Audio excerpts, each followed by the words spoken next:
Guys, আজকে আমি দেখাবো পুরো আমাদের হোম ট্যুর। চলো দেখানো। এটা রান্নাঘর, এটা খাওয়ার জন্য টেবিল, ফ্রিজ, সাইকেল, ভাঙা সাইকেল। এটা আমার বেডরুম, এটা আমার বার কম্পিউটার, এই যে এসি, আলমারি একটা আছে, এটা আমার পড়ার টেবিল। এটা হচ্ছে সামনে যে ঠাকুর এখানে করে।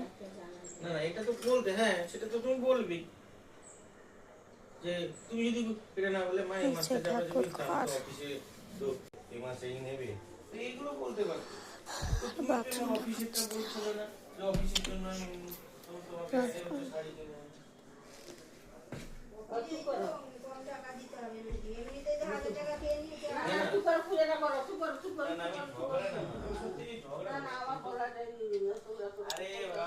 এটা ছাড়লাম, ওটা হয় না।